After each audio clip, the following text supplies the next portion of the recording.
Hey guys, got a tactical flashlight review for you here today. It's from a company called PowerTac, and this is their M5. This company is actually new to me. I've never owned or had any of their lights before, but they're not a new company. They've been around for more than 10 years. They are based out of North Carolina, but I emailed them to kind of find out where their components, all the parts, like the LEDs and the lenses and the bodies. And even though it's an American company, just so you know, the stuff is made in China, which most flashlights are nowadays anyways. But I figured we'd do a quick unboxing here and kind of go over some of the features. I'll tell you some of the things that I like about it, and if there's anything that I dislike, I'll let you know that as well. Just to kind of quickly show you around the box before we open everything up. 1300 lumens on the highest setting, 220 meter throw on the highest setting, 2 meter drop.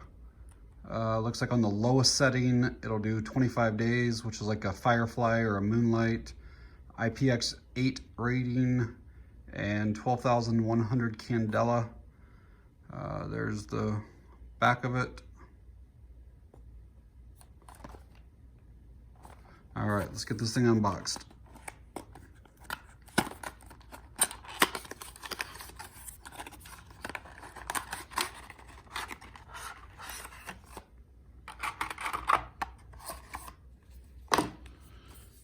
This looks like probably a manual or some literature on it.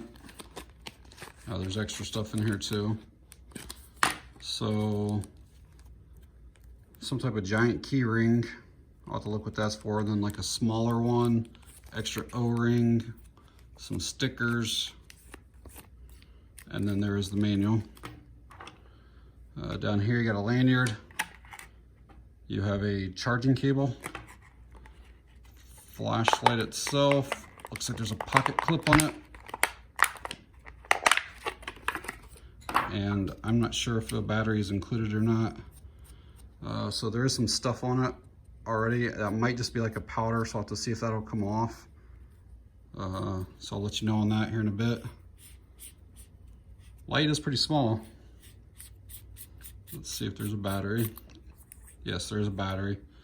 So it has a 18650 battery included with it, and it's obviously it's a rewrapped. I'm not sure what they're using. It's only 2600 milliamps. So I'm not sure what that battery actually is.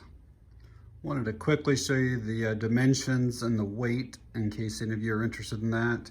And you can use CR123A batteries, which would take 2 of them, but you can only get the Firefly, the low, and the medium.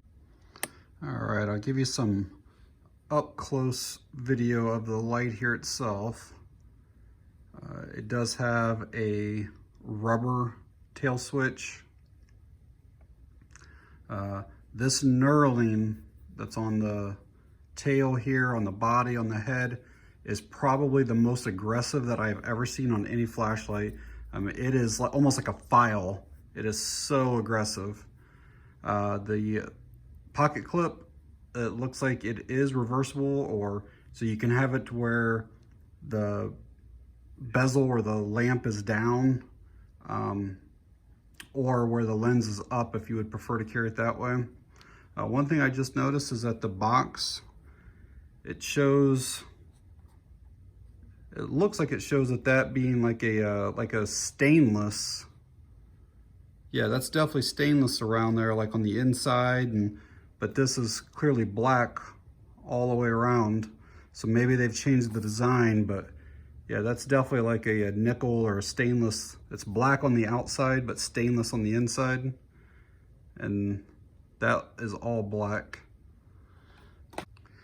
And that bezel is crenulated, which you could use for striking. But these are fairly flat, so it's not real sharp or real aggressive. So I'm not sure if it would make that much of a difference if it was just flat all the way around, but because that does not feel sharp at all. So it has magnetic charging, which we'll go over here in a bit. That's the charge port right there. And then this is a side switch to be able to change your outputs or modes. It is pronounced, but just a little bit, but you can, it's easy to find. It's got a real nice rubber texture. So when you slide around, you definitely will find it every single time. Even in the dark, you'll be able to find that. It's the way they've done that between the knurling, it's real smooth, and then you come right onto it every time. So that is nice. That side switch also serves as a low battery indicator.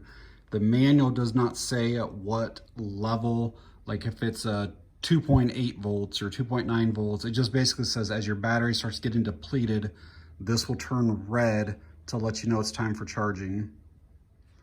For those of you wondering if the light will tail stand, it will definitely tail stand, but it is a little bit wobbly when you first set it down, just because you've only got those two areas basically that it's going on.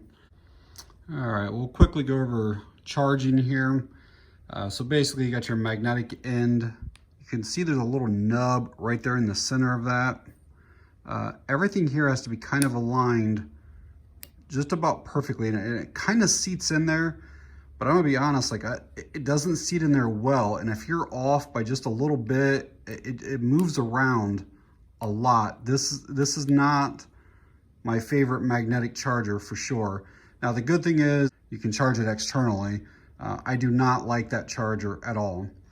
So here's another complaint, is you plug in that and it appears to be charging, but that actually means that it's not charging. You have to actually turn the light on, and then it switches to red to let you know it's now charging. Then once it's fully charged, it turns back to blue again. I'm just not a fan of the lights that you have to turn on to charge. Now, one of the features that's kind of, you see how that was just flickering, is because I moved that just a little bit and it's already starting to, now granted, typically when you're charging, it'll just be sitting there. But it's such an insecure attachment there that I dislike that a lot. Just use micro USB or use USB-C, preferably USB-C, but the magnetic stuff, I just don't understand it at all. But the one kind of nice thing is that while it's charging, you can flip this on. It's gonna be hard to see, but you can get basically like the Firefly and then the low, medium, I think, yeah, just those three. Firefly, low, medium, while it's charging. So you could, you know, plug this in and basically it could run off your battery bank more or less. And then to shut that back off while it's charging, you just press and hold that. One other side note to let you guys know here real quick is the length of your battery does make a difference. It doesn't really matter if it's flat top or button top, but the overall length will matter. These Samsungs, this is a 35E, will not work in it. It's not long enough. Even though it springs on both ends of that, it does take something longer. So just wanted to let you know that.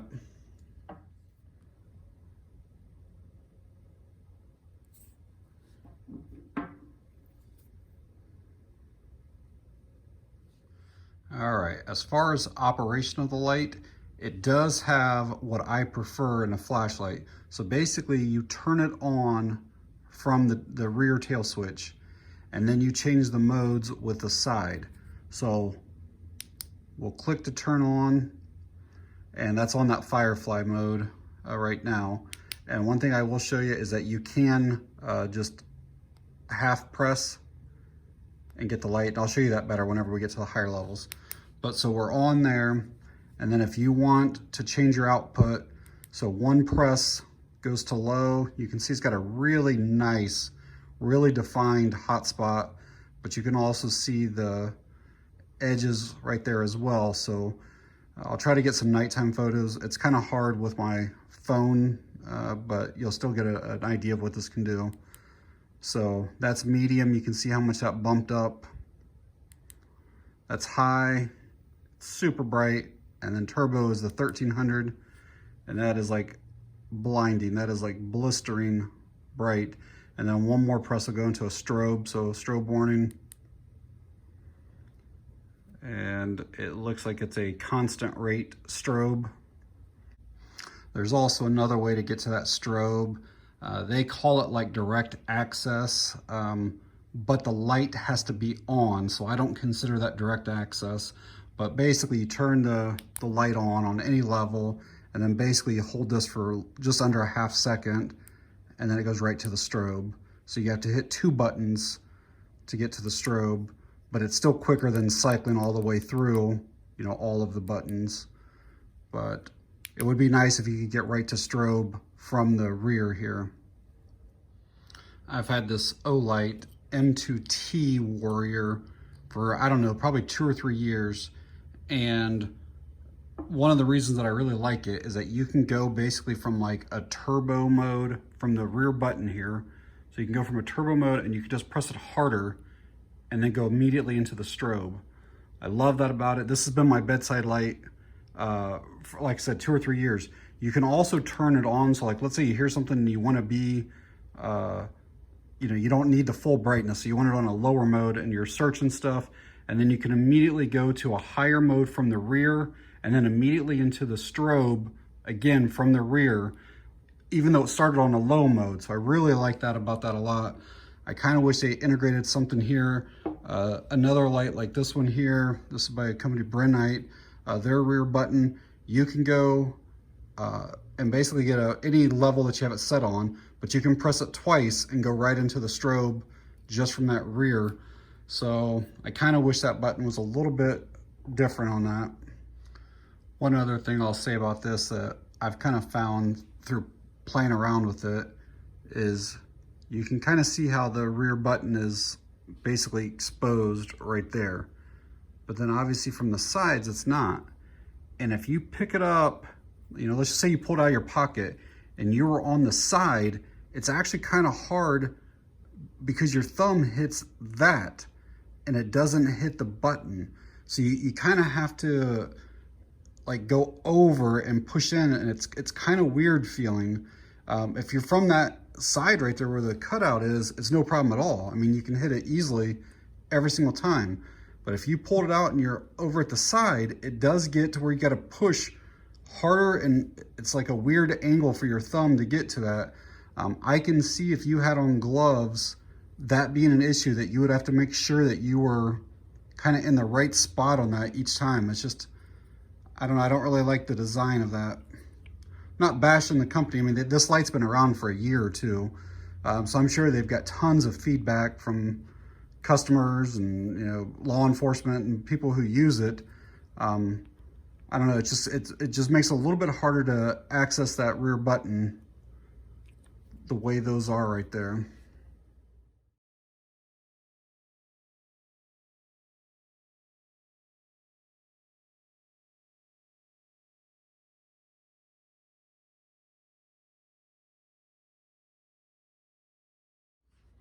So hopefully those night shots were helpful for you. One thing I will say is that I've put this thing on the turbo setting and I just left it on, and I couldn't notice much of a visible like light output decrease. You know how like some flashlights after 30 seconds or a minute, like it drops down significantly. This thing, it seemed like it held the output for a long time, but what I will say is after about 3 or 4 minutes is that the head, it almost became too hot to hold, and so I found myself having to hold it back here with, you know, just like my fingers just barely on it because it was becoming too hot.